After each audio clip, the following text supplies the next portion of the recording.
Why, hello there everyone, I'm the Kumo Sensei, and yeah, welcome back to another live stream. And hello there Universal Knight, or Universal, welcome back.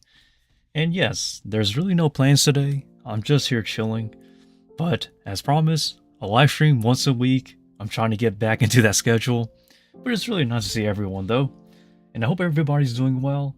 And it is a bit early still, so I'm going to give people some time to jump into this live stream. But anyhow, though, another day, baby. I'm super exhausted, but I'm glad that I'm here because it means I have a bit of free time. And with this free time, I'm going to be live streaming. But after this, either I gotta do some dance practicing or feeding tarantulas and maybe some other side work. But that's after this live stream. So as of now, I have about an hour and a half, maybe 2 hours of spare time. So that's why I started this live stream at 2:30 p.m. EST, United States Eastern Time. So it is a bit early, but I'm glad I'm here. And I hope you guys like this live stream because this live stream, I'm really just hitting it. We're going straight in. But yeah, I did make my bed behind me because one of my viewers is like, Kumo Sensei, you're the most consistent man around. Why don't you make your bed at least? That helps your mindset. So I heard that comment, I read the message, and to that one person, I got you. I made my bed today. It doesn't look as clean, but it's really just because of the mattresses. It's kind of uneven in terms of the fluffiness.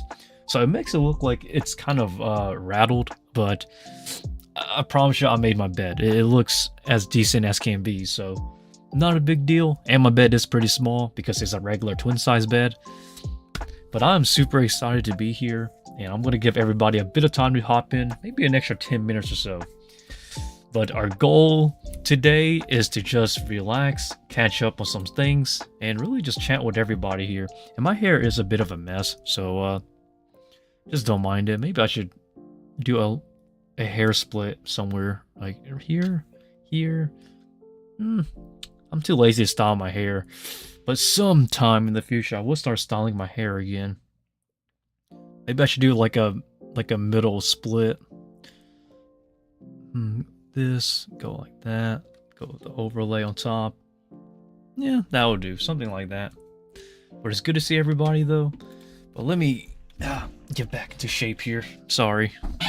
There we go. Now we're back to the seating. And I am planning to actually move this mic stand, so it's going to be standing right here in the future. So that way it's facing this way instead of coming from this way, because it just makes it more convenient for me, especially when it comes to voice acting. So in the future though, as a heads up, this mic is going to be from this side to this side. And it might seem kind of annoying, but if you see how I'm facing more towards this way. So I hope that makes sense for most people if they find it kind of awkward that my mic has moved. But it's really just for the better though. It makes it just more convenient so this doesn't seem like it's in the way. But man, that's going to be a lot of work. Disconnecting my mic, pretty much installing a mic stand here, and then getting it facing towards me. That's going to be a pain in the butt.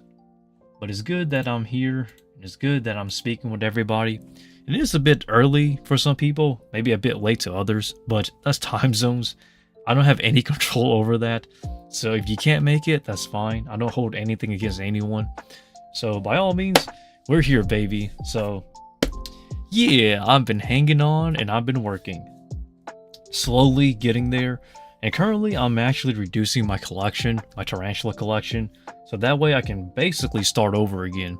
So if you notice that my collection behind me gets, if it starts becoming more empty, it's not necessarily because I'm,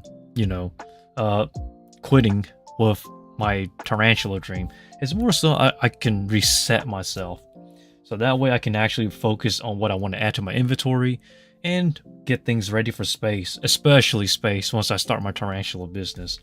So that's going to be the plan for that. And also it would give me a bit more free time to do the things I want to do that is not tarantula related or animal related. But that's going to be one step at a time, baby. And then once we actually start our tarantula business, if that ever does happen, voice acting. And oh boy, I'm going to go all in. I don't know how or what way, but I'm guessing the first step, if I do start getting back into voice acting, is to hire, I hate to say this, get into a new workshop with a new teacher. Not because I'm rusty necessarily, it's more so of adding more to my, I don't know, portfolio, I guess, of people who has come before and after. But anyhow, though, I'm here, baby. I'm alive. So that's currently all I'm planning for today. Well, for the future, that is. But it has been a crazy week, everybody. You see all the anime news? Like, the Golden Kamuy live action looks very good. I'm not gonna lie. And it, for a live action anime, pretty good. I'm not gonna lie. I have a lot to say, honestly, when it comes to anime news. A lot of good, bad, a mix of things, and things of that nature. But I'll get into the anime news in a little bit because I really want to give people a bit more time. I'd say about 10 minutes total before we start going. But like, it's just crazy, honestly, how people just stumble upon this channel and then they start asking for advice. I am not really what I will consider to be the go-to person for advice because I am just a normal person like everyone else. You know, just trying to get through life and things of that nature. So when people do ask for workout advice, it's going to be subjective, obviously, because for me, what I do works for me, but for you, it may or may not work. You kind of had to figure it out on your own. And it's, oh man, I don't know where to begin on that because it seems like everybody's asking for like workout advice or you're trying to give out workout advice here. But I stated before and I stated again that whenever I do the push-ups, it's more so of a mental push for me rather than a physical one. And I really don't understand why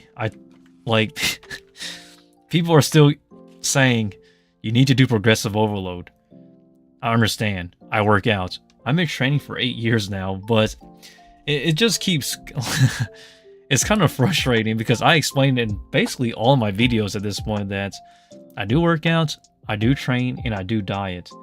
But I feel like the point doesn't come across to a lot of people because they just think push-ups, and it's understandable, I guess, but I do work out too, you know, and it's kind of frustrating at times. And I hope that people just understand that because it's a pain in the butt, honestly.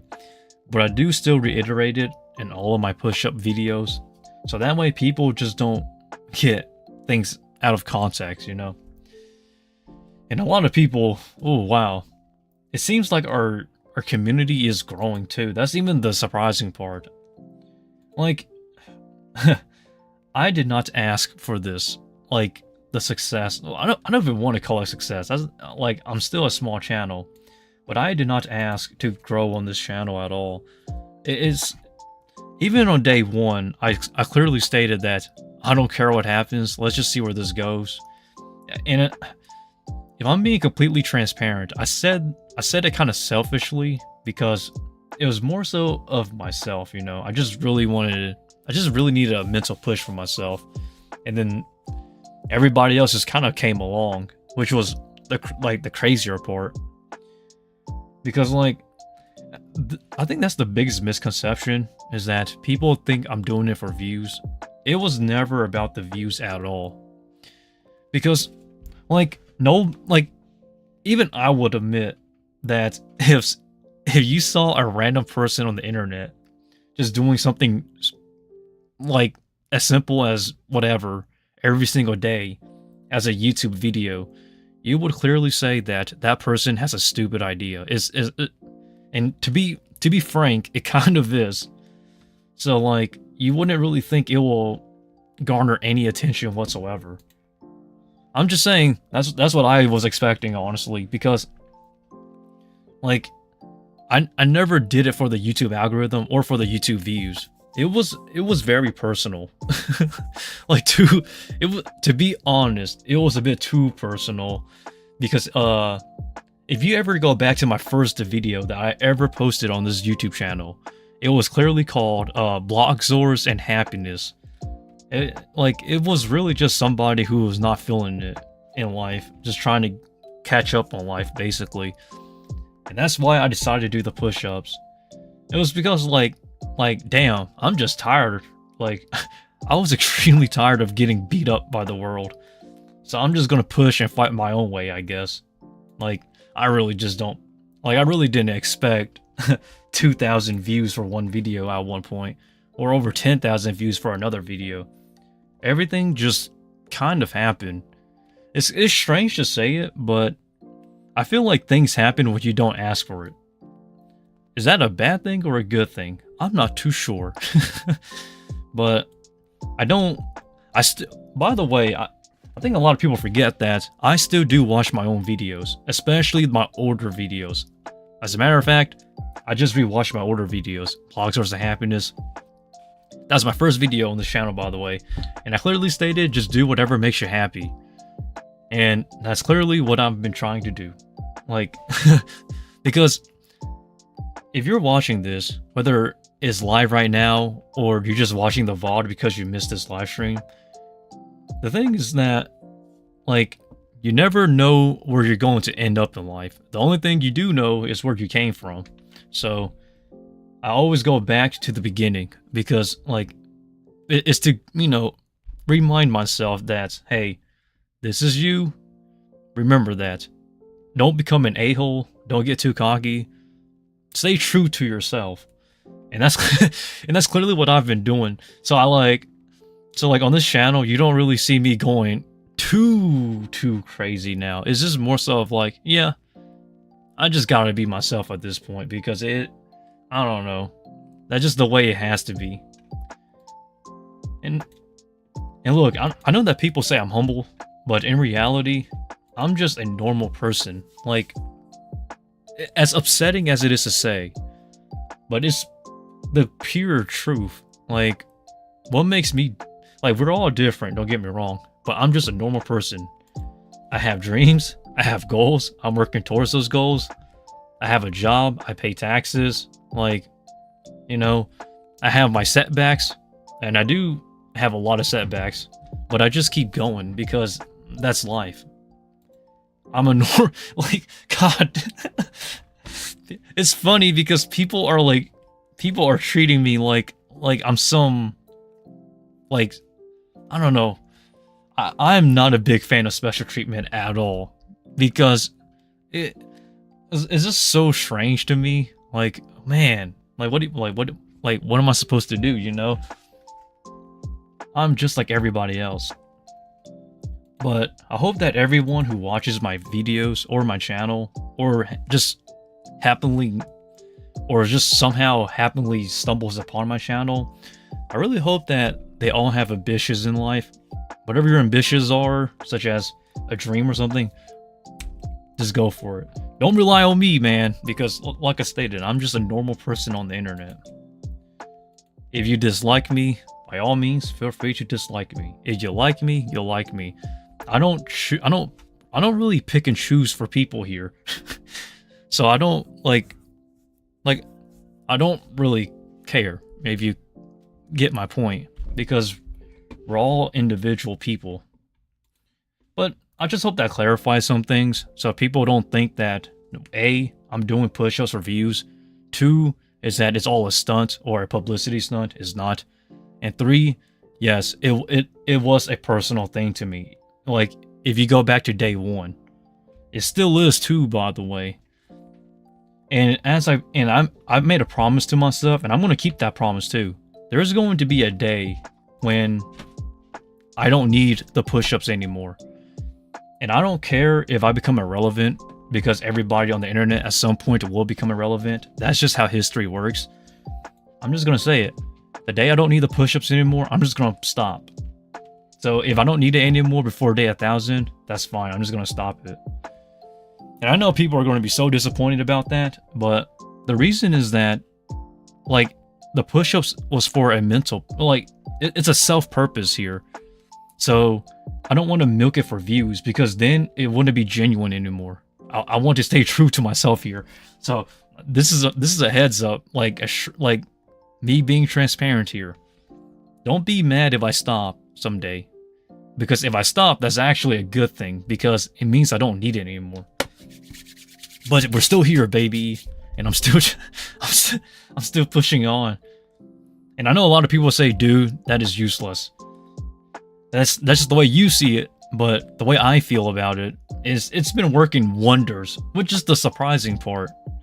But hey, everybody has their own thing that clicks with them, that pushes them.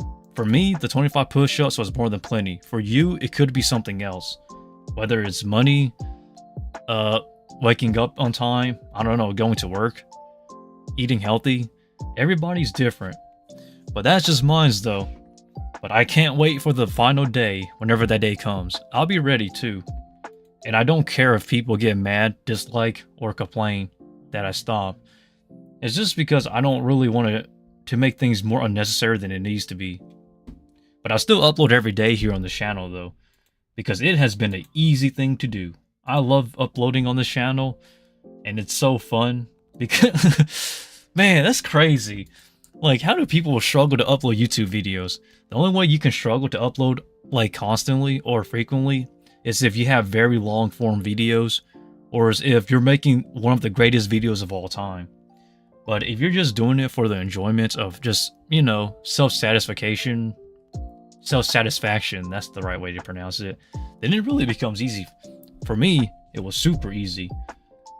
I love the voice acting stuff. Oh, like, it's crazy because, like, I started posting YouTube shorts, and I kind of get where it's going. I will say this though, YouTube shorts, you will get a lot of dislikes. It seems that the reason why dislikes pop up more often on YouTube shorts is because there's no control over the next video you scroll to. So once you scroll by or scroll down to the next YouTube short, it's completely irrelevant to the previous video. So the recommendations on the YouTube shorts is not great on YouTube yet. But I feel like once it gets better, I feel like then it'll start clicking with the right crowd. Because I've been testing. I really recommend YouTube shorts because they do give you a lot of views. I'll admit, I've been experimenting. It works. But the dislike ratios has been crazy. Like, it's severely imbalanced because viewers dislike videos that don't click with them. So just for clarification, you can't really see the dislikes on YouTube because they removed it. But one great example is that I've actually uploaded like 10 or so narration, like quote narration videos, shorts on this channel, and it's been split. Sometimes it hits with the right crowd, other times it hits with the wrong crowd. Like, one of them has like a 50-50 ratio between likes and dislike. Another one is 80 to 20%. And another one is 96% like ratio. It's really bad. So I'm hoping that YouTube can actually fix this issue of like recommending my shorts to the right people. Because as of now, it is not great. Yes, you do get views, but the people you like, your audience isn't there, which is the annoying part. I think the best way to explain it is this. Let's say you make videos talking about video games. So you make just, you know, YouTube shorts about video games. If you post it on YouTube, like, a random person will watch it because but they're not into video games. For example, they like cooking. They watch a cooking short. They slide to the next video, and then it's your video game, you know, short. Well, that's not relevant to the cooking video. So because of that, since they don't like that, because it doesn't click with them, they will most likely dislike your video. Your YouTube short, that is. And I was like, oh man, no wonder why these dislikes are coming in. Because it's not... The recommendation for the YouTube shorts is bad. It only works properly on the front home screen. So when you go to YouTube's homepage and you scroll down to the YouTube shorts, the recommendations there is great. But in terms of like how TikTok does it, you know, how you swipe to the next video, is not there yet. It really isn't at all. It's pretty unorthodox. Like, you're going to get something random. I didn't know people use dislikes that often. It's very frequent. Yes, that's all I'm going to say. It's very frequent. But I've been experimenting still. And so far, I would say it's hit or miss. But I'm going to say this. like straight up, if you hate dislikes, and if you're afraid of a lot of people disliking your YouTube short, then I don't think YouTube Shorts is the right place to post them, because it's pretty bad. Like, sometimes it's super bad. But that has been my experiment so far. My experiments and experience overall. But it is slowly finding the right crowd, I guess. But I am trying to actually post more voice acting videos here on the channel. But that's for me, my own personal enjoyment, as I'm getting back into voice acting. But I'm not really the person to go to if you want to create viral content. But I will tell you my experience of things as transparent as I can be. And like, people ask, how do I grow on this channel? It's not for me to decide. I don't make the decisions of who subscribes or not. That's up to you and the individuals watching. Like, honestly, that's all I can say. Because I feel like if I say, I did this, and that's how I got 3,000 subscribers, I'll be lying. Period. Like, you can make videos, but it's really up to the audience to decide whether they want to subscribe, like, or follow you in general. I have no control over that. Like, and still, I'm a small channel. But I will say this, though. The moment I've always stated this, even like in the very past, when my channel started picking up steam, it started at 200 subs. The moment I hit 200 subs on the channel, every single day was literally, statistically, every single day was one new viewer. One new subscriber, that is. And that's basically the number. That was my magic number. For everybody, it could be different. Some people is 1 subscriber and they just continue blowing up, going up every day.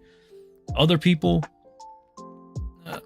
it could be longer, to be honest. But for me, my magic number was 200 subs. Motivational videos are very popular now. The 20 push-ups one seems to be doing very well. They do very well, but like I stated though, the 25 push-ups it was mostly for me. It was like a personal video, not necessarily for virality. And I've stated this before and I'll state this again. There's going to be a day where I stop. The moment I don't need it anymore is the day I'm going to stop. And I don't care if people get mad or dislike or whatnot. I'm not gonna milk it for views. I refuse to. If they want me to do a challenge, well, I hate to break it to them, but that's the day is gonna end though. The day I don't need it anymore. I don't know when that day be, but the only ways it really ends is, number 1, I don't need it anymore, as in I'm in a better place in life. 2 is if I get an opportunity to do something much bigger than where I am now, that's when I'll stop as well. Or 3 is if I'm dead. Like, but let's hope that doesn't happen. Fingers crossed. I don't want to jinx it, knock on wood. But other than that though, I'm just gonna keep doing the push-ups though. That's a mental push. I don't know why people keep thinking I'm doing it for views.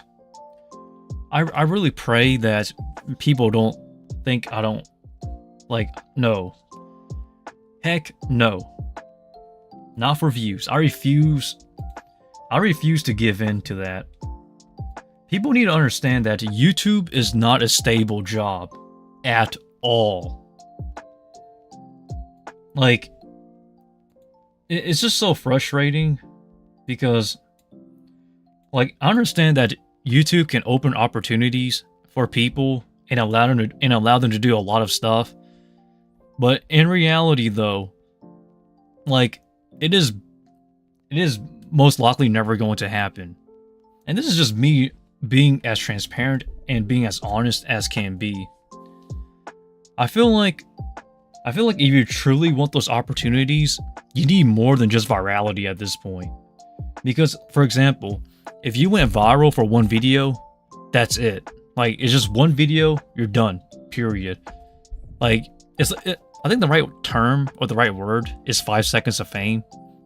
That's really all it is at this point. If you really want to, like, have those opportunities, I think one thing that will help is if you're talented. If you have true proven talent, you're most likely going to have a better chance of staying relevant to those opportunities than if you just have a one-hit wonder video. Because I have a I have a lot of I don't want to say a lot, but I knew people back then, way before this YouTube channel, that did YouTube. They had one video that had like 100,000 views or more, and now look at them. They're gone, or they're irrelevant. Like, people just don't understand how inconsistent the YouTube trending system works, or if that's even the right word, relevancy. That's the right word. You're not going to be relevant forever. So, like I always tell people, man, if you want to do the 25 push-ups for yourself for views, go ahead and do it. But don't expect to go viral, because if you do go viral, it's not going to be for long. But if you're talented, you have a much better chance of staying around. Like, I'm not going to waste my time, trying to milk YouTube when the chances of succeeding is almost zero. Like, it's really bad comparison, but it's almost like a lottery ticket. People waste money on lottery tickets knowing that they're most likely not going to win because the odds are stacked against them. But hey, if you want to gamble it, by all means feel free to do so. The only thing I like about YouTube is that it could be anyone, but it can't be everyone. So always, you have to remember that. So that goes out here. I just want you to know, are you from New York? No, I am from the Carolinas in the Virginia area. But yes, we still use the same Eastern time. So the same United States Eastern time. But that is just my honest opinion, though. I really don't think that YouTube is a great place to build a career. I think it's a great place to put yourself out there, but not a great place to build a career on. That's why I don't really want to milk the 25 push-ups for views. As a matter of fact, you do not see me say like, comment, subscribe on those push-up videos. I refuse to do that. Like, I literally just clock in, do the push-ups, get my mental push in for today, and I just clock out. Like, I'm not gonna... No. That would hurt my pride. Imagine becoming a sellout. I'm not... No. I can't sell out myself too short, though. This is also one of the reasons why I'm focusing on trying to start my business, and also trying to get into voice acting and other things. Hello there, John. I hope everything's going well for you. But I want people to understand, I am not trying to become a full-time YouTuber at all. Please understand that. Sorry. Gomenasai. I don't know exactly how to put it, but I really just don't. I can't do it. It's not for everybody. And it's crazy how some people are asking for advice on YouTube, and it's really a game of chance.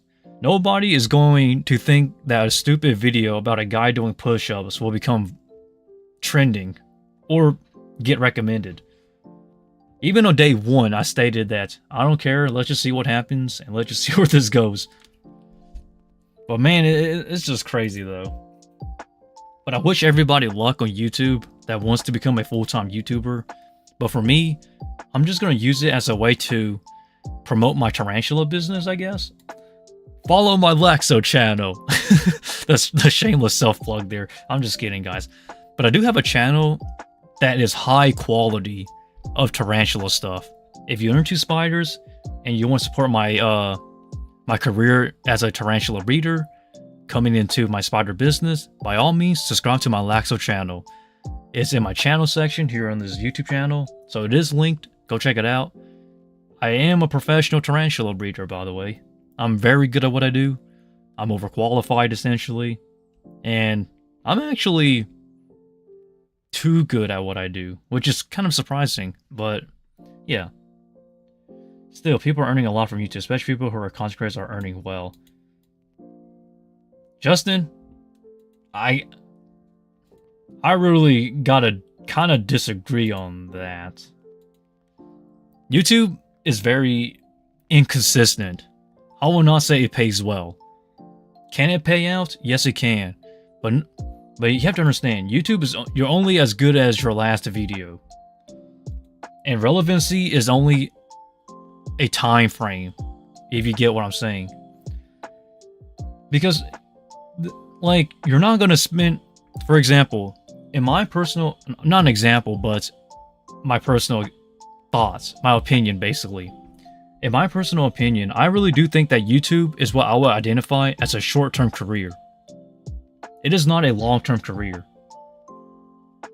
Because, to everyone who is watching this, on the top of your head, can you think of 10 people from YouTube from 2011 to 2012 who are still relevant today and are still as popular as when they first started making full-time income? I can't think of 10 on the top of my head. Maybe if I search them up, maybe it will click back, but like YouTube's relevancy frame is so short. Like it's like people are way too delusional. Yeah, John, I saw your post. You finished Mashal. Mashal is actually a pretty decent series. It is a Shonen Jump series, by the way, but it's kind of sad how it doesn't have as much as for an anime about a guy without magic. People do compare it to Black Clover a lot because like both main characters have no magic whatsoever, so they rely on physical strength. Like, I think that's what kind of hurt the show for Mashal, or Mashally, depending on how you watch it, but I really do think that it's a decent series that just got overweighed by everything else surrounding it. But hey, just my personal opinion on the anime though, don't take it too personal. Some people may enjoy it, others may not. But like I stated though, this whole Kumo Sensei channel is only a phase. I don't think it will stay around for much longer. I'd say maybe 5 to 7 years at the most.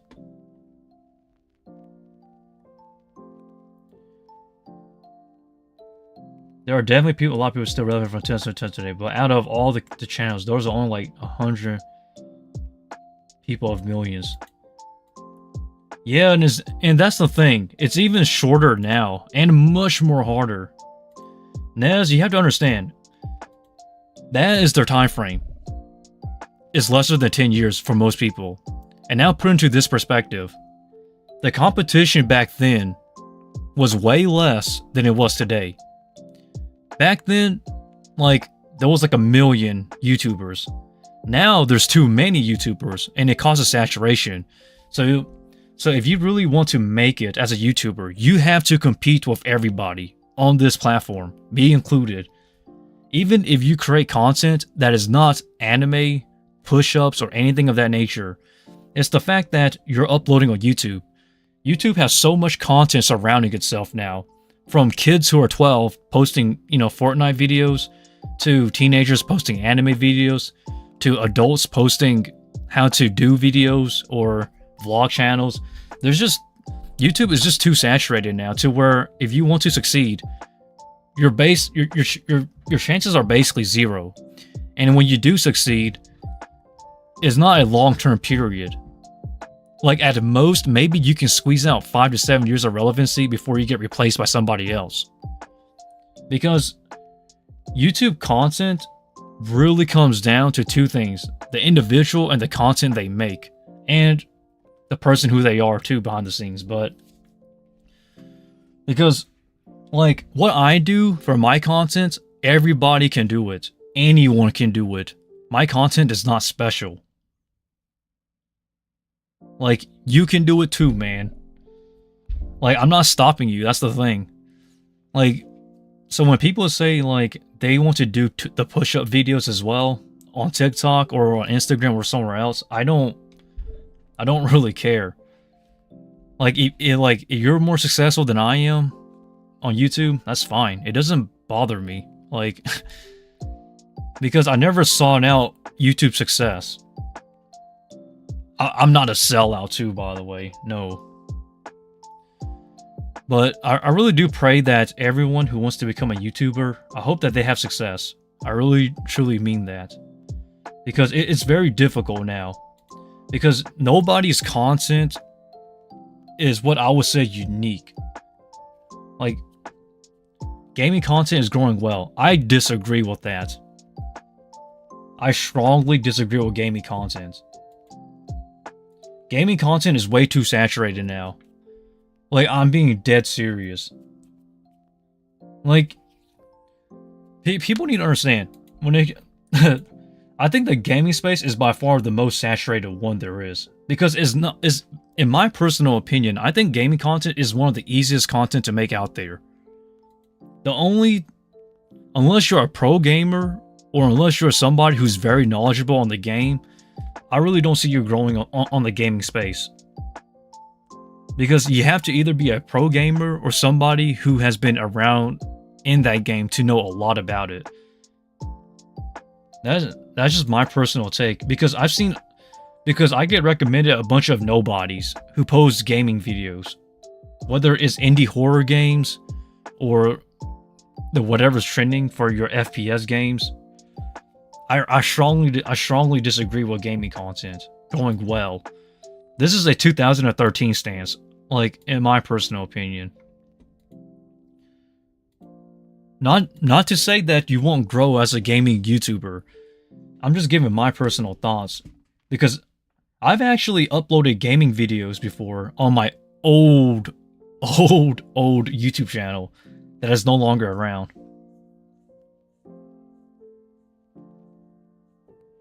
Gaming itself is always going to be irrelevant content, but the channels are going to get replaced in a cycle, like you stated, every 5 to 7 years. Nez, you finally get my point. Everybody's relevancy is set. It's not forever. You don't explode into infinity. Look at who's that one guy? That one Fortnite player guy that played in esports, but he wasn't so great, and now he's pretty much irrelevant. I feel bad because you do make money, but it's temporary. Like, I think the best way to put it is this. I can spend, excuse myself, if I can spend about 10 to 20 years working as an electrician, for example, and make a decent wage, than to risk years of my life making whatever I get on YouTube within that 5 to 7 time year span, you know? Today is Matthew Mercer's birthday. Happy birthday, Matthew. He's a great voice actor, by the way. Totally underrated. We're gonna talk about anime because we gotta talk about One Piece, but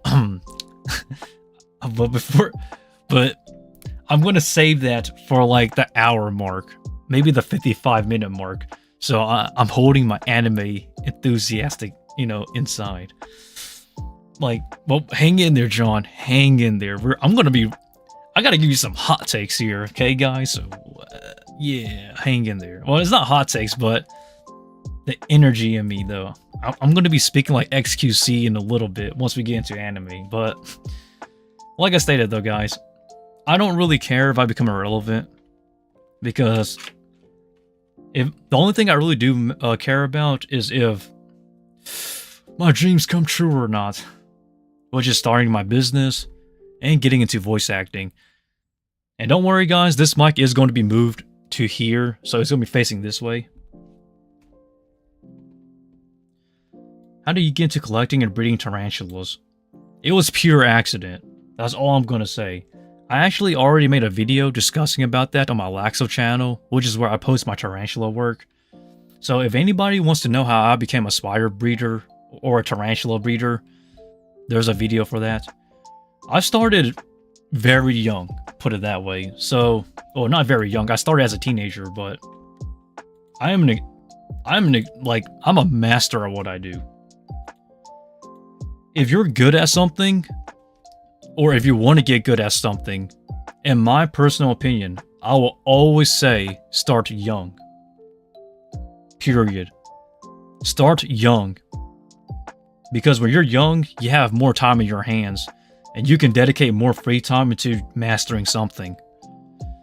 So, that's how I got really good at tarantulas and mastering the spider work behind me.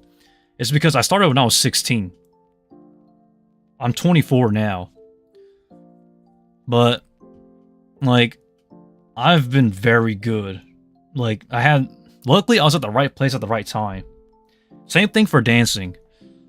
I've been dancing for over 10 years now. And I really want people to understand that. Is that anyone can be great at something, but you have to dedicate time into it. Time is the ultimate enemy for everybody. So, if you're young and you want to do something, start. But be dedicated though. Be dedicated. I was super dedicated to my spider work, even which is very difficult nowadays. Nowadays, you have a bunch of teenagers that just wants to try something out, and then the moment it gets hard, they pretty much quit on it, or they find something else to do. That, you know, it's kind of disappointing, but I was one of those very rare people that actually stuck to what I wanted to do. And lo and behold, I am a master now. I am extremely good at what I do when it comes to tarantula work behind me. People, like, I'm at a point where I'm so good that I'm teaching people who are in their 50s. Like, people who are in their 40s, in their 50s, in their 60s, I'm teaching them. I'm very good at what I do. Hello there, hacking. But that is my advice, though. To become good at something, you need to dedicate time to it. Hello there, Rikuta. I'm gonna call you Rekita. This would be cool. But, yeah, though, for those who are wondering about my spider work, I've been doing this for so long. I'm a master at what I do. But I started young, though. So my advice is that start young is always the good thing. You do not want to cut your hair. No. So, Vert, here's the thing. At 10k subs, I'll start going back into style again. Like, actual style. So, yeah. Like, real style. Like how I do for stage acting. I live in the United States. For those who are wondering, by the way. So, Rav, I'm from the United States. Even though my parents are not from here, they immigrated here to the United States where I was born. So yes, I'm American, just put it that way. But despite being born in America, English is my second language. So, a lot of people try look, Max. What a joke. No. I'm actually very good looking. Period. So for all of you people who missed my last live stream, I've shown all of my products that I use to stay in style. But when it comes to my personal style and stuff, I look like an anime character. Like those good looking random boyfriends in Japan. But I refuse to go into style is because it's just too much. Like, I'm not a big fan of getting into style. Unless it's for stage acting. But please, if anybody wants to know my the makeup I use, the hairstyling products I use, my skincare routine, and some of my makeup, by all means, check out my last live stream towards the later half where I show you all of my products. So, yeah. You can do better. Oh man, you people are funny. Can I disagree? Yeah, by all means, feel free to disagree. I don't really have anything against people who disagree with me at all. Like, it's not a big deal. You just don't agree with me. That's fine. It's, like I stated, honestly, we all have our own opinions.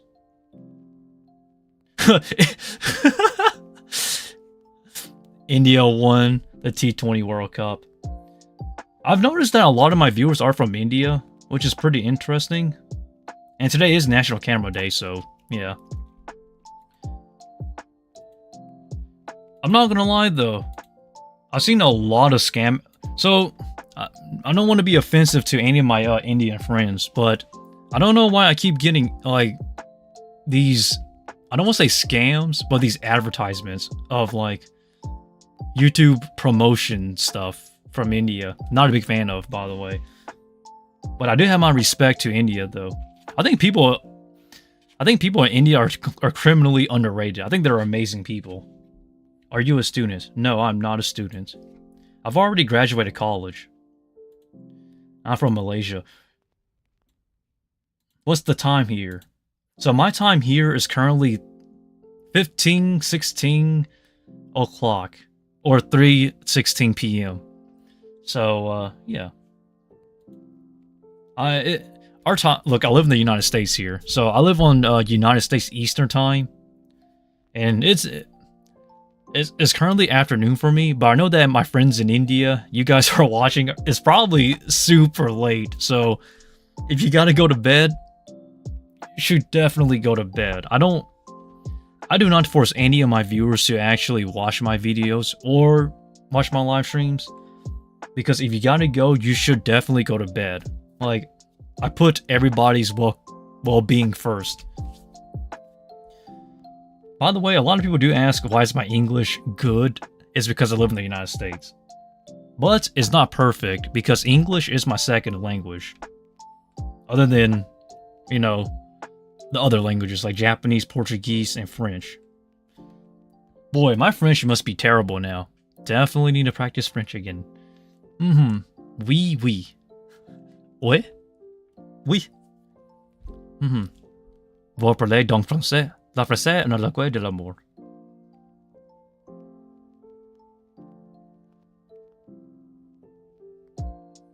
Here in Malaysia, the time is 3:16 a.m. So your guys are about 12 hours ahead of us, Mr. Vert. Interesting. Then what is your first language? Figured it out. I'm of Asian descent, by the way, for those who are wondering. So I'm actually from like...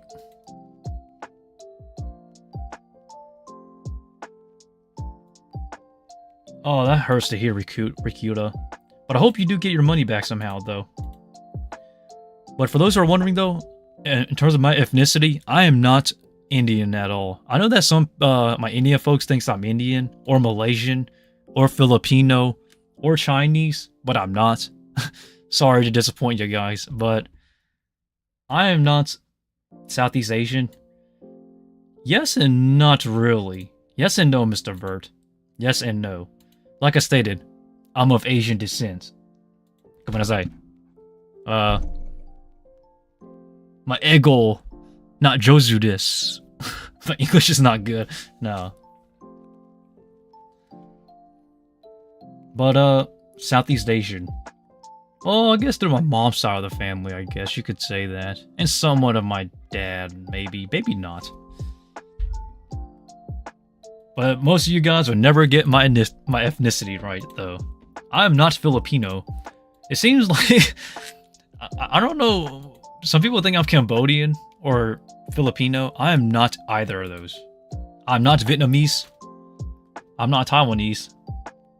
Antarctica. No, I'm not Antarctica. I love that. That is actually the funniest quote yet. I am going to talk about anime in a little bit, guys. So 4 more minutes of this free chat, and I'm going to jump to animes. So get ready. But no, though, I'm not from Antarctica. But that's a good joke, though. I like that a lot. Are you from Laos? I am not from Laos. No. Definitely not. But I do have some in-laws that their relatives are from there, though. So, shout out to my in-laws and their relatives that are in Laos. Yapus. Hello. Capiche, baby. So, so my sister, or one of my siblings, actually married into a family. They're not in Laos, but they're descended from Laos, though. They live in America, obviously, but their grandfather and whatnot is from Laos. The Hmong people, baby. They taught me their language, too. I can speak their tongue. Yes. I even do that on my Laxo video too, as a matter of fact. Yeah. So shout out to the Hmong people in Laos, my in-laws. Yep. No Jonisha though. Give me 3 countries that starts with L. I can't do that. I give up. I'm American. I only know America. No, I'm kidding. Are you married? No, I'm not. I refuse to get married. But someday... It's crazy how some people think that, like, I don't know. I'm not gonna say anything. That's too personal. No, it's not personal, but I'm just not gonna say anything. I'm just gonna let people think that Kumo Sensei is ugly. He's single. He can't get a girl. I'm just gonna let people think that because I think that's a better perception than if those to see what I actually am. Because go out, man. There's more to life. Brother, I'll tell you this. I've gone out way more than most people would think.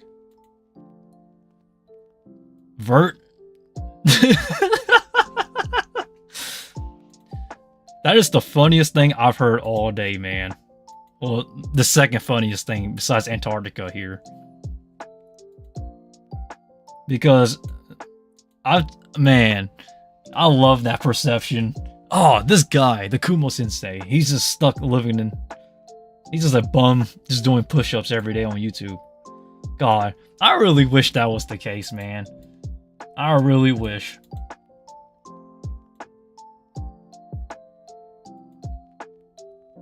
Be wolf of nature, eat some mushrooms. Yeah, you guys are so funny. I love you guys. You can go to the moon. No, fine. Maybe I'll go visit my cousin in Japan. And then, I don't know, maybe go visit some friends in Canada later, I guess. I don't know. Oh, wait, that's right. I don't go out. Oh, dang. Dang. I don't go out. Dang. Dang, you people are right. I'm stuck here doing push-ups. Oh, God, I love that perception, man. It's just, I don't know. It's not that, like, it's not that I laugh that people get it wrong. It's just the perception that people have that are so different from, like, everybody else. That just makes me laugh. Oh. Oh. Nihonjin desu ka? Yeah. No. I'm not Japanese. ごめんなさい。僕の日本語は上手じゃない。すみません。Oh no, I'm not Japanese. People are gonna get it wrong. Oh. Yeah, whatever. Like I stated, I don't really like it gets back to the point that I really don't care what people think about like the way I live. I'm not a bum, by the way. Oh god. But it's funny because I laugh because like everybody's perception of me is so different from one person to another that like it just makes me laugh, honestly. Because some people see me as like this ugly guy, other people see me as like a regular guy, and other people see me as like this bum. And oh god, man. It just makes me laugh because like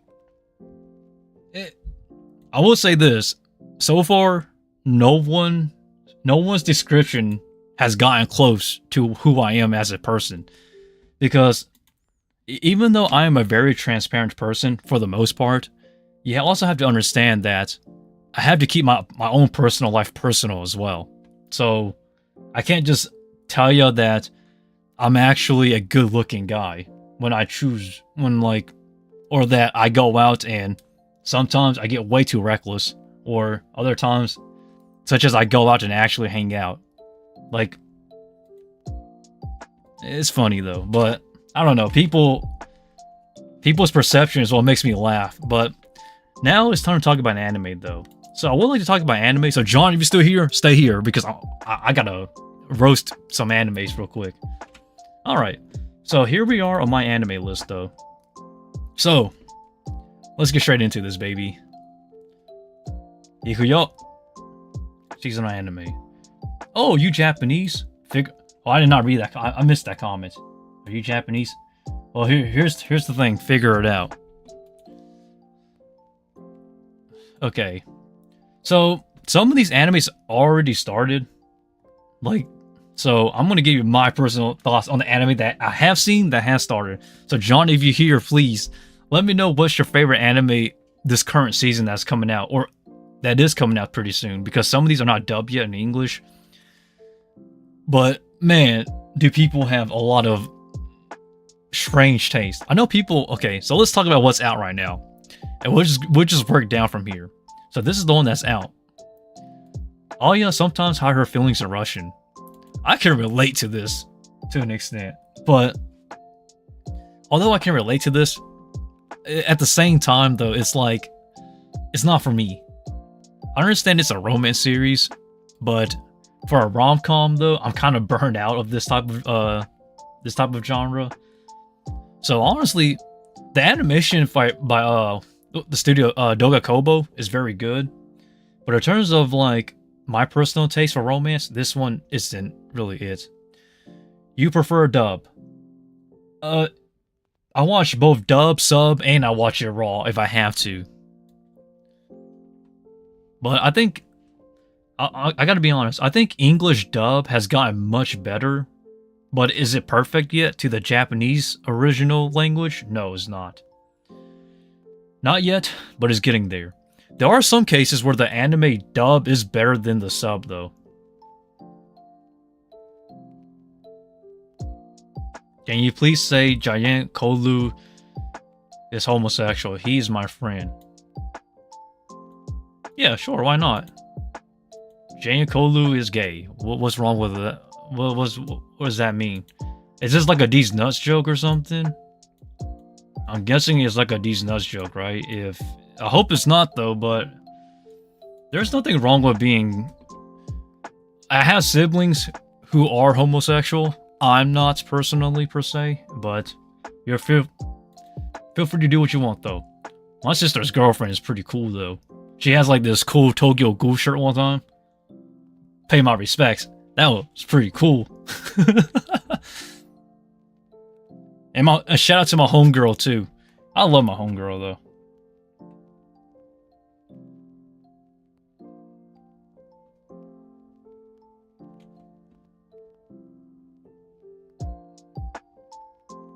Do you understand Japanese? No, that's offensive. Oh wow, okay, we're getting a lot of stuff. Gonna how him.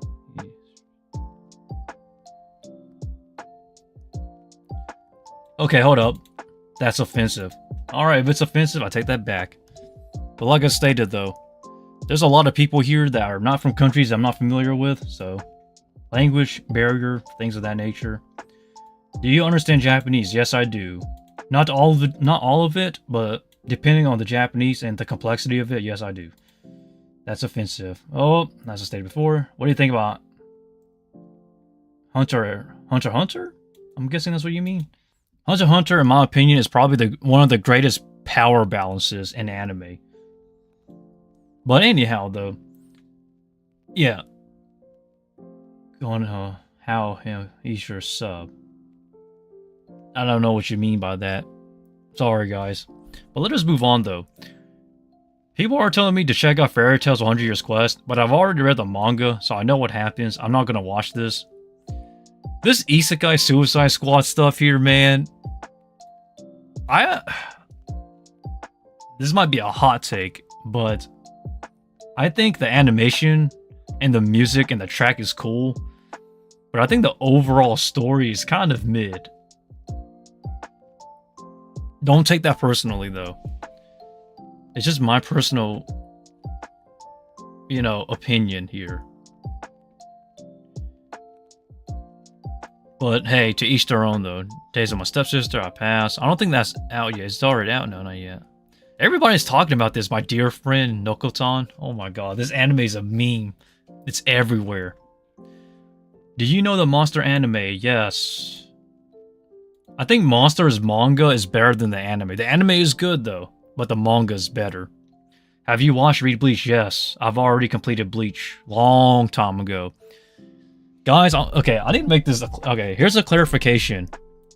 When it comes to anime, anything from 2011 till today, I have seen, basically. Or most likely seen. I have been watching anime for over 15, 16 years now. Like, since I was a kid. So, like, a lot of the animes you're mentioning, I've most likely either heard of or seen before, or know what happens to it. So, just a heads up, I am extremely knowledgeable about anime. Like,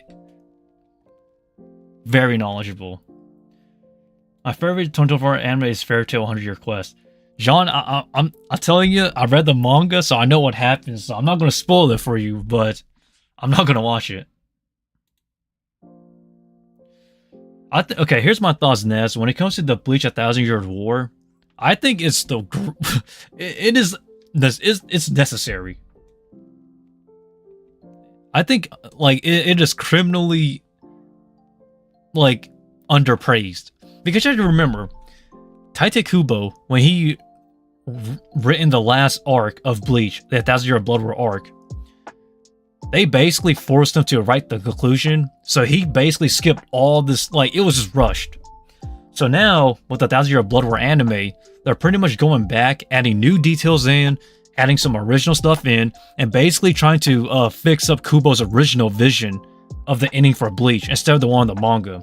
So I would say, the 1,000 Year Blood War anime for Bleach is amazing. Period. I can't wait for it to come back too. Have you watched Hajime no Ippo? No, I have not. I have read the manga though.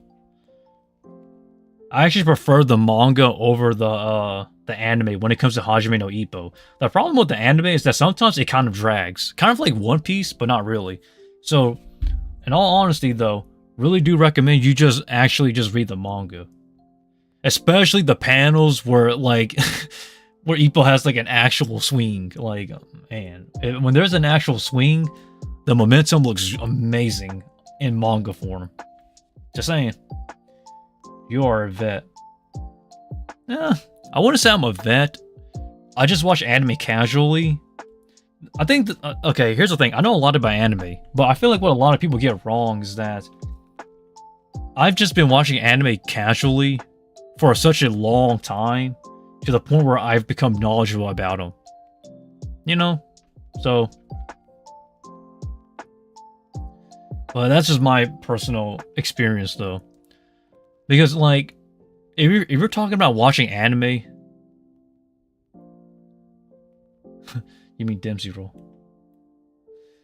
But look, back to what I'm saying though. Sorry, we're getting off topic here, but I really want to.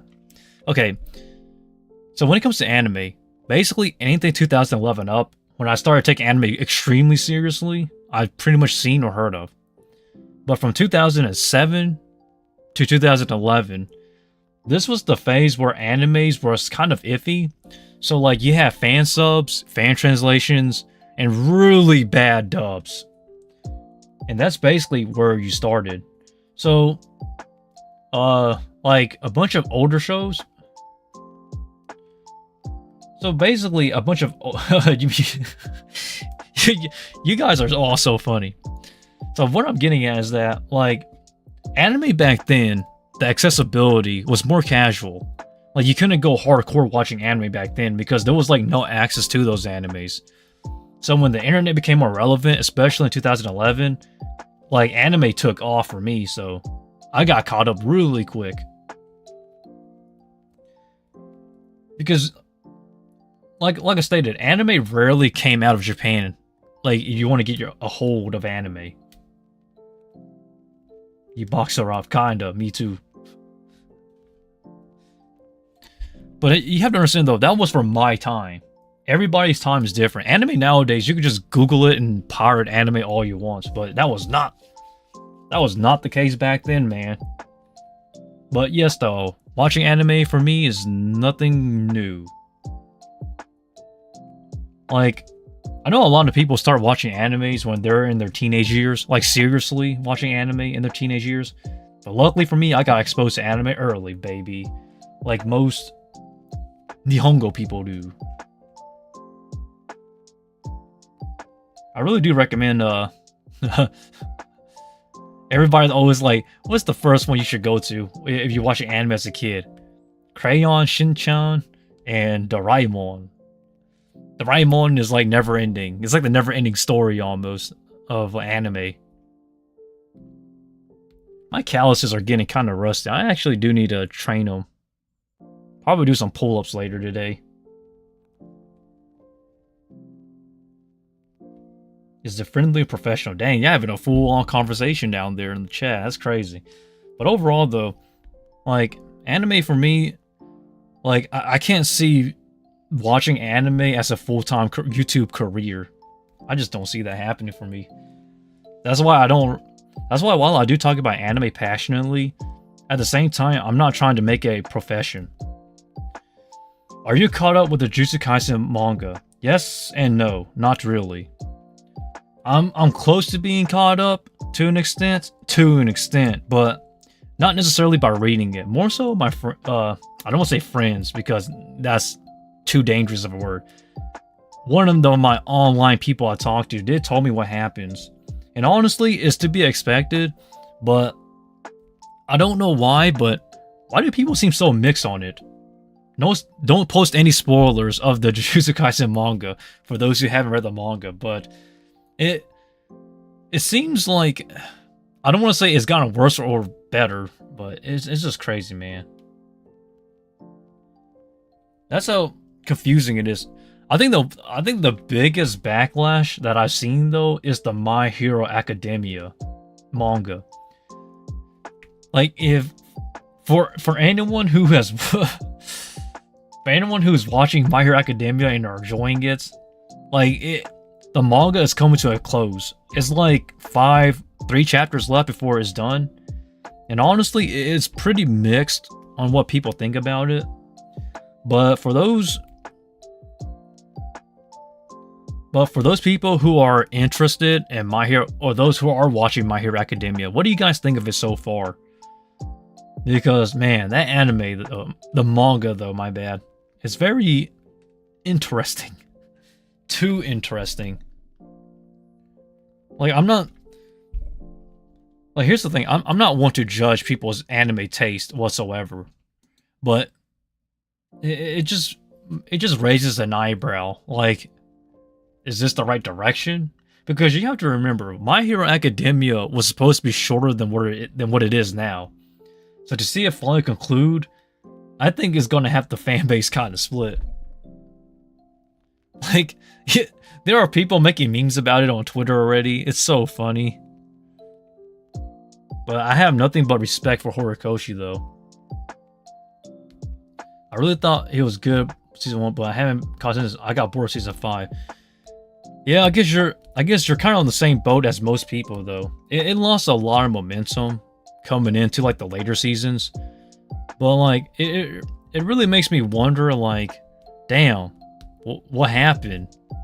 Like, it's just so crazy to see how like one of the most popular shows in like 2017, 2015-ish, that time period, just kind of fell off. Because like, do you watch sports anime or read the manga? I'll be honest, I'm not the biggest fan of when it comes to sports animes because a lot of them are hit or miss. I think my favorite sports animes is probably Slam Dunk and Haikyuu.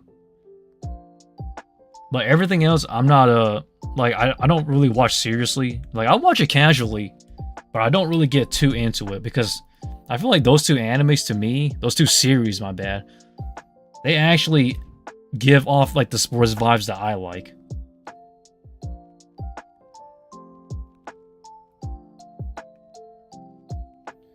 Well, that's just my look. That's just my personal taste. Don't. You don't have to agree with my taste though. Blue Lock. Okay, I have strong opinions on Blue Lock. Strong opinions. I actually think that Blue Lock is it's hard to say. It's a show. It's a series. My bad. I don't want to say show. It's a series. Blue Lock is a series that really goes downhill as the story goes on. And I've been spoiled, but I honestly just don't. Blue Lock is one of the best mangas I've ever seen. Oh man. I kind of disagree, to be honest. I feel like it becomes too predictable. Okay, look, I'm not trying to hate. I surely think that Blue Lock is a decent series, but it becomes very predictable as like the series goes on. But to each their own, though. Some people may agree, some people may disagree.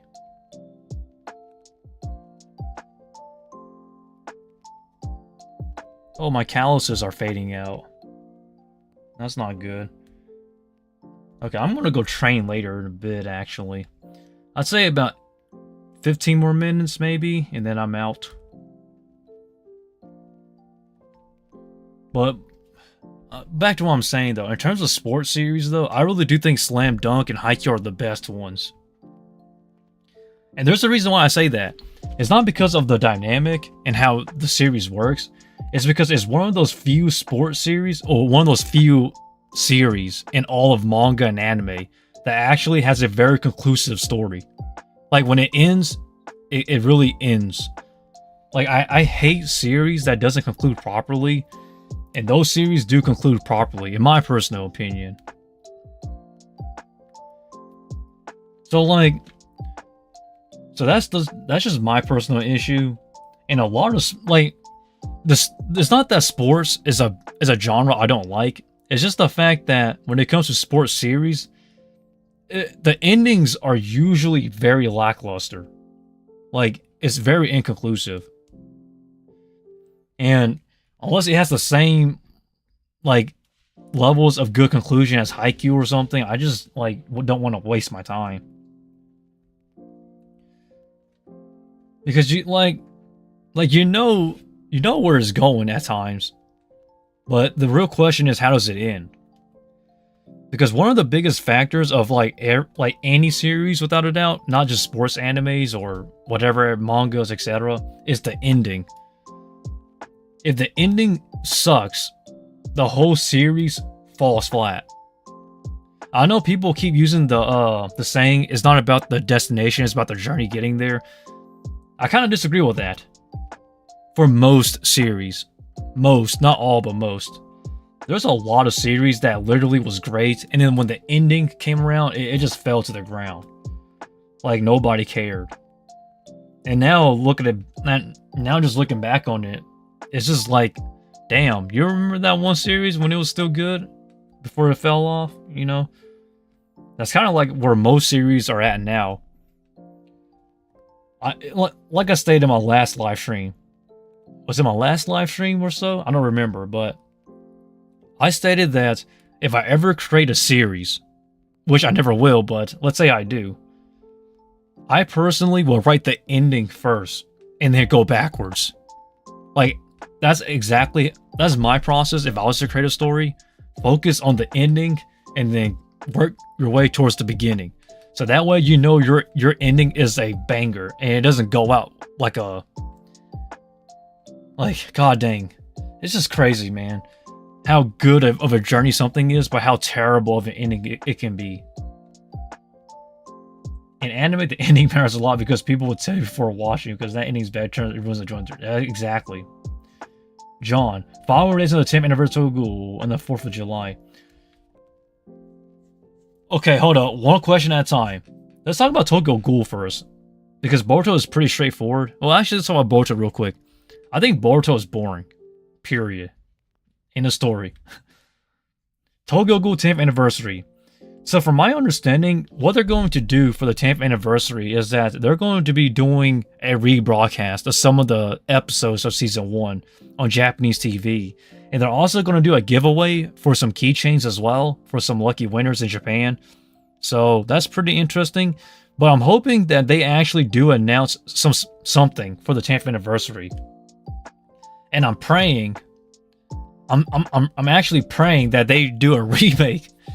Because, like, they don't need to remake season 1. I think season 1 was fine. It's not perfect, but they don't need to remake season 1 because it's pretty... Some events do get switched around, but in terms of adaptation, though, it's fine. But season 2 and onwards, they could definitely remake. If they did, like, a Full Metal Alchemist Brotherhood with Tokyo Ghoul, the series is saved. I think Sui Ishida... He has a very distinct art style and a very distinct way of writing his stories. And Tokyo Ghoul is one example.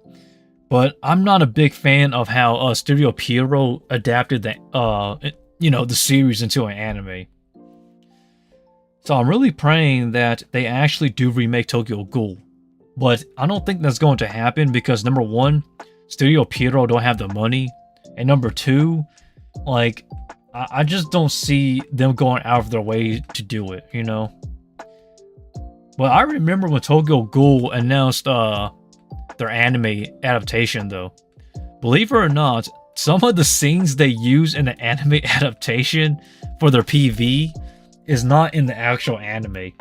Like, you can go back and watch it. Because, gosh, man, that's crazy.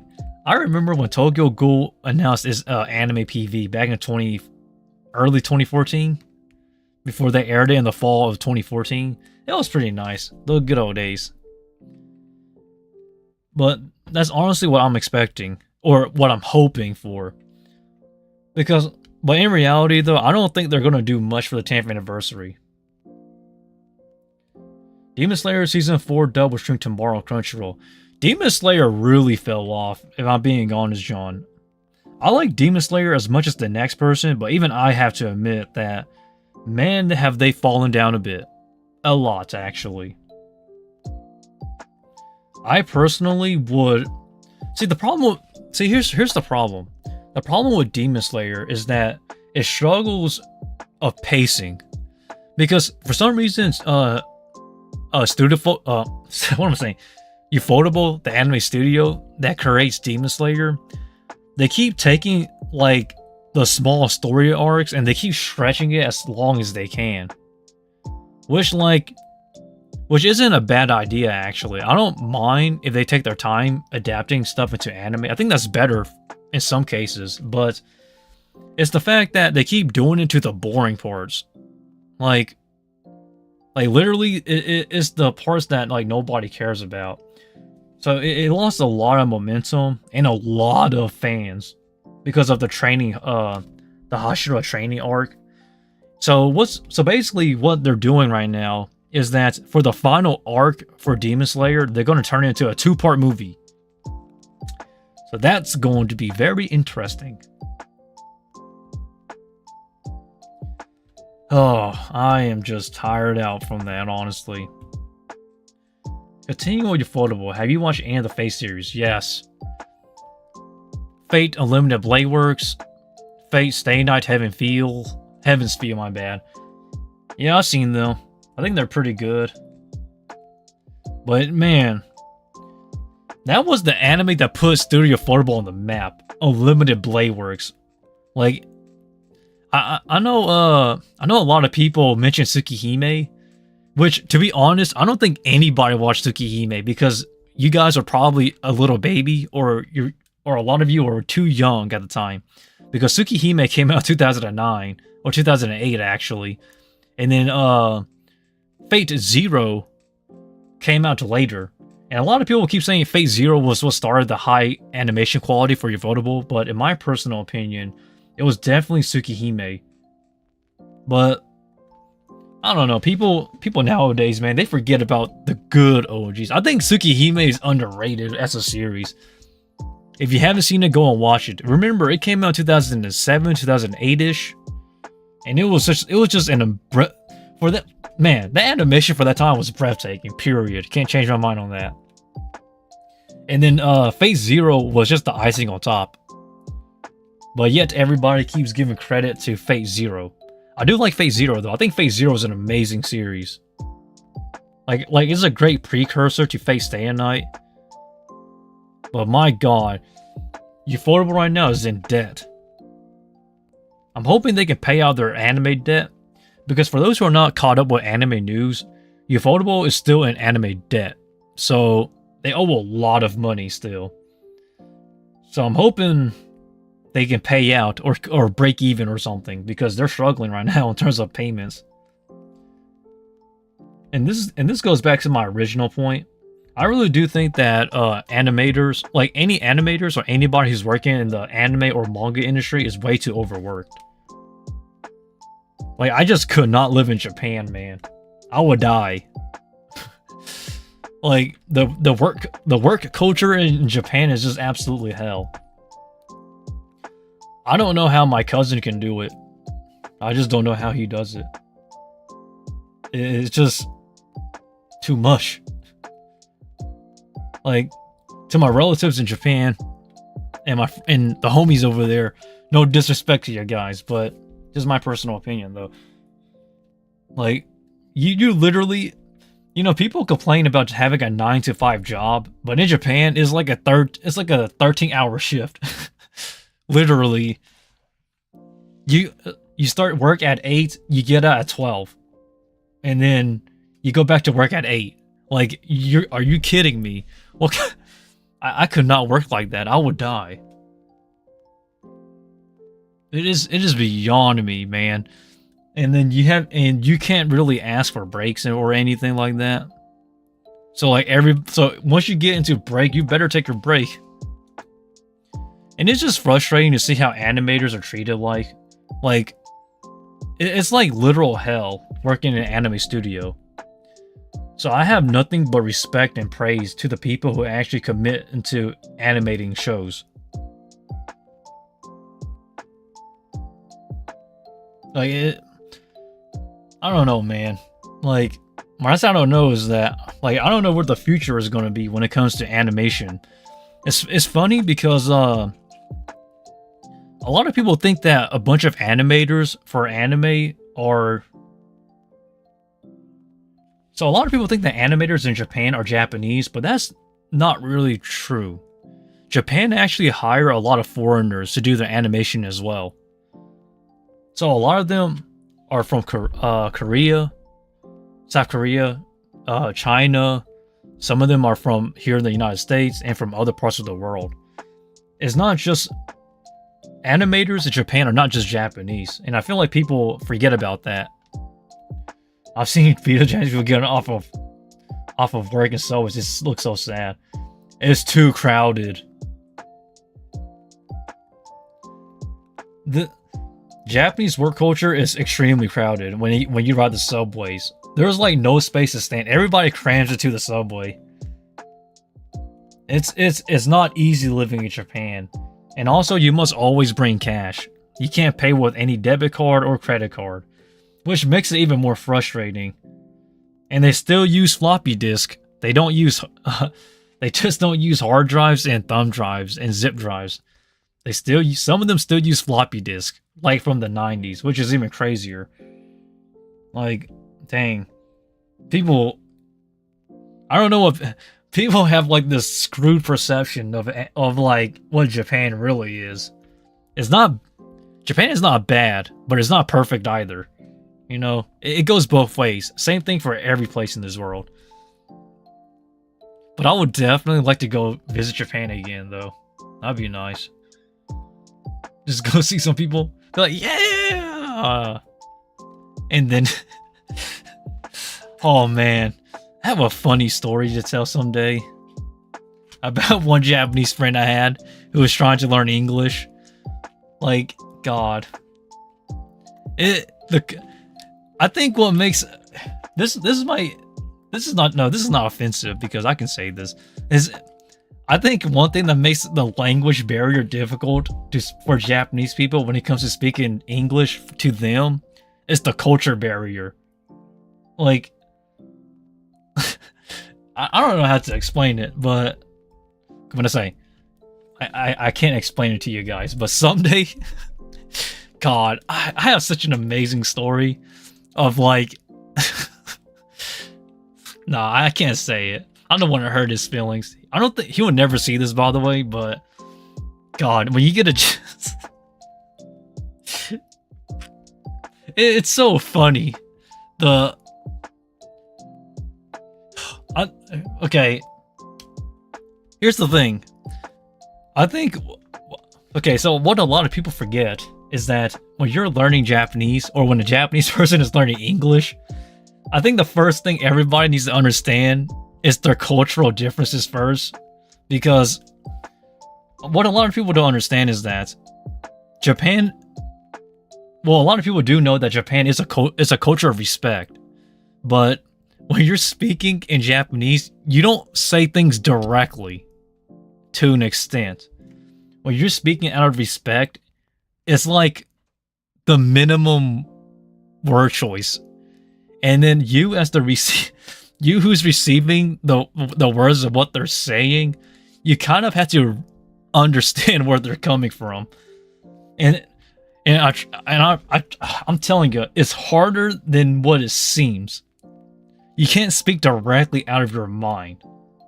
So, so one of my Japanese friends, man, the first time, oh God. Just say that the first time him learning English was so direct that, like, he thought it was like an offensive thing. He did learn English though, but my God. It's such a great story. I will tell it someday. Someday I'll tell it.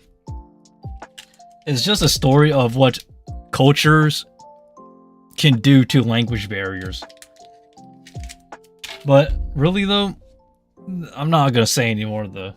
But yeah, good old times. But back to what I'm saying though. The work culture in Japan is not that great. Like, it really isn't. But I think everybody already knew that coming in though. So what I'm saying is really nothing new. But man, oh man, just thinking about those days, it just makes me laugh. It's a really good journey, quote unquote, from a Japanese guy learning English to him actually like becoming the most American English speaking Japanese person I've ever seen, in a good way. Like, in a really good way, man. Oh gosh, you can learn Japanese pretty easily. Like it's pretty straightforward, you know. Like, chopsticks is hashi or ohashi, or, you know, tea is ocha or kocha, depending on black tea or green tea, you know. But god dang, the way he learned English was like the best way you can learn English. Just speak directly to an English speaking person. And oh my god, it is funny as heck. You see, the thing is this, when he was so when my friend here, when he was actually learning English, he spoke basic English and then he spoke very polite English. Like, dude, just get straight to the point. Like just say, hello, my name is whatever my name is, you know, my name is Taki, for example. You know, just get straight to the point. You know, but you know, Japanese culture does kind of, it doesn't put a barrier at things, but it's like a different way of speaking. Like ohayou gozaimasu. 皆さん、おはよう。僕の名前はKumo Senseiです。よろしくお願いします。Like, you know, you don't really speak like that when you're speaking Japanese politely. Like, oh man. Like, you would speak very, very slow, not slowly, but very calmly. 皆さん、こんにちは。僕の名前は Kumo Sensei desu. Yoroshiku onegaishimasu. And then you slowly, build up from there. But goddamn, I gotta tell that story someday. But sorry guys, I went from talking about the work culture to having a memory of a of a friend of mine trying to learn English from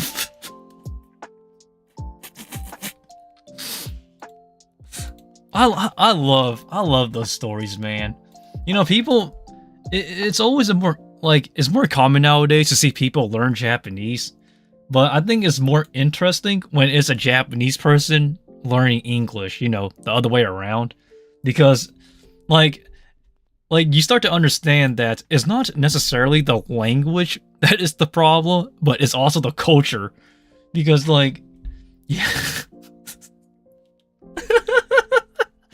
God, oh man, I'm laughing so hard because I have so many goofy memories.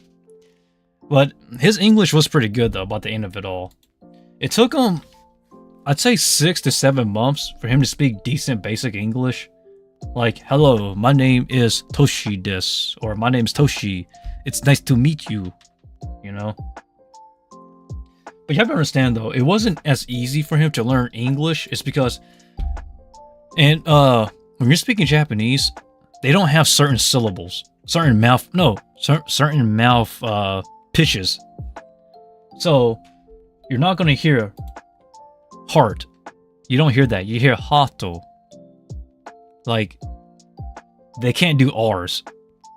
Like, or R's. Like, roll, world, They'll say wild. Or, the R's are very flat, because the reason why is because the Japanese native tongue doesn't have that mouth pitch. So sometimes certain words, it makes it very difficult for them to speak. So you gotta understand though. So for my Japanese friend, when he was learning English, our goal was to get him to learn how to roll his R's. Basically how to start saying roll, world, heart, anything with a hard R in it. But he got pretty decent though. But really the biggest problem was that the culture differences makes it so like he could have a formal conversation, but it took such a long time to get to the point to where dude, just say hello, my name is Kumo Sensei. It's nice to meet you. Dude, just cut back on it. But I'll never forget the first time one of my friends actually tried to teach him English. He was like, hello, hello, nice to meet you. My name is Toshi. Toshi is not his name, but just an example. And my friend, she's like, who the fuck is this? and he was just his jaw literally dropped. Oh my god. That Discord call was fire. That was fire. Oh my god. No disrespect to my homegirl though. That's one of my homegirls, by the way. And she's not American. She was Canadian, by the way. So that was a Canadian roasting a Japanese guy for speaking English, not me. Not an American here. But that is such a great story. I can go on for days talking about the learning experience, because it's pretty fun learning Japanese though. But when a Japanese person learns English, it's even more fun. Literally very fun. Because you're teaching them new things. And it's much harder, by the way. Oh, yeah, a lot of people do forget about that. It's harder for a Japanese person to learn English than for an English person to learn Japanese. People forget that. I keep forgetting. Because you have to understand, even as a grown adult, if you speak English, you already have all the pitch accents already. The hard R's, the strong T's, and things of that nature. For Japanese people, they don't have that pitch of the hard R's, like heart, world. They have to learn that mouth pitch. And it takes time, but it's worth it though. It's so great. Someday you guys should be a language teacher. I was not a language teacher. He was just a guy who just wanted to learn English. And he learned pretty good English, I'm not gonna lie. But it took him about 7 months to get the basics down. And then about another 5 months for him to speak pretty good English to where it was passable. Like decent, actual decent English. But man, that was fun though. I missed those days. That was like 2018-ish? Man, 2018, that was like, let's see.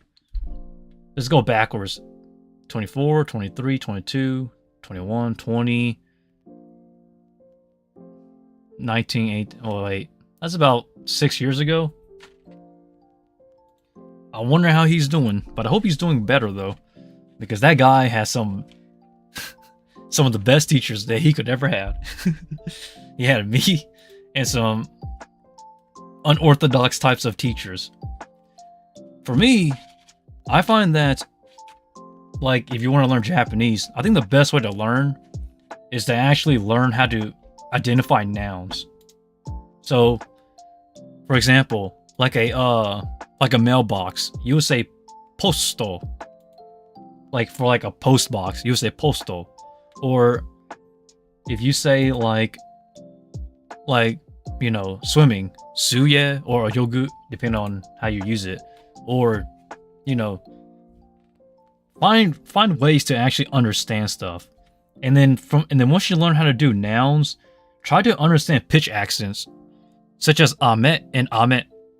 So like rain and candy, for example, or hashi, or things of that nature. But I don't know. I guess I'm getting too sidetracked, but I do gotta go train a little bit.